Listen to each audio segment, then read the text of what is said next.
आपके शरीर में भगवान ने ऐसी व्यवस्था दी है, आप भगवान का धन्यवाद करिए। मेरे पास 2 पेशेंट ऐसे हैं जो कैंसर की लास्ट स्टेज में हैं और उनके बचने की संभावना बिल्कुल ना के बराबर है, क्योंकि उनकी लार ग्रंथियां पूरी तरह से खत्म हो गई हैं। अब उनको चाय भी पिलाओ, दूध भी पिलाओ तो सब बाहर आ जाता, कुछ भी अंदर नहीं जाता, क्योंकि लार ही नहीं है मुंह में।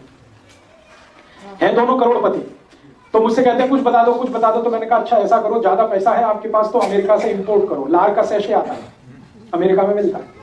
अमेरिका में कुछ कंपनियां हैं जो लार का बिजनेस करती हैं, वो मनुष्य की ही लार होती है, उसको जैसे शैम्पू का शैशे होता है ना, उसमें भर के बेचती है। 5 मिलीग्राम का एक शैशे 10,000 रुपए का है। तो वो दोनों कैंसर पेशेंट हर दिन 10 से 12 शैशे कंज्यूम कर लेते हैं, 60 से 70 हजार खर्च करते हैं, लेकिन स्थिति अगले दिन सुबह फिर वही हो जाती है, मुंह पूरे का पूरा सूखा रहता है। माने दूसरे की लार किसी दूसरे को काम नहीं आती, लेकिन वो अपने संतोष के लिए करते जरूर है ये काम।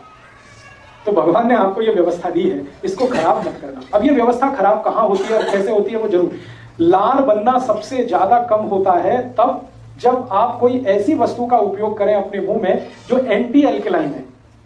एंटी एल्कलाइन माने क्षार के विरुद्ध कोई भी वस्तु आप उपयोग करेंगे मुंह में तो लार का बनना कम होगा, उसका उत्पन्न कम होगा। अब ऐसी कौन सी वस्तुएं हैं हमारे जीवन में, आप जितने भी टूथपेस्ट करते हैं ये सब एंटी एल्कलाइन, ये सब आपकी लार की उत्पन्न करने की क्षमता को घटाते हैं। कॉलगेट हो, क्लोजअप हो, पेप्सोडेंट हो, सिबाका हो, फॉरहंस हो, सारे के सारे टूथपेस्ट ऐसे हैं जो एल्कलिनिटी को घटाते हैं।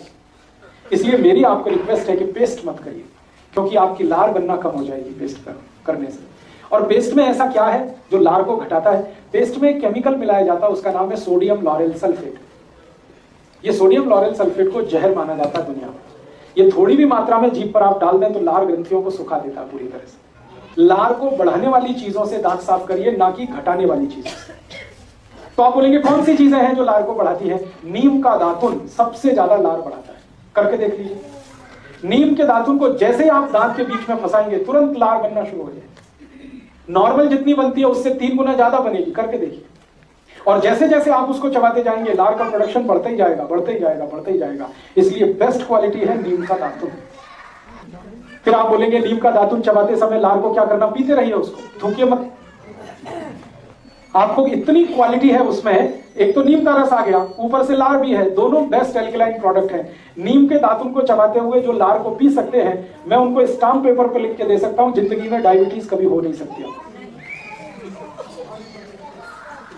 अर्थराइटिस होगा नहीं कभी आपको, क्योंकि एसिडिटी बढ़ेगी नहीं ब्लड की, एल्कलाइन रहेगा ब्लड, और ब्लड एल्कलाइन रहेगा तो diabetes, arthritis, heart attack, cardiac arrest, brain haemorrhage, paralysis कुछ नहीं होने वाला।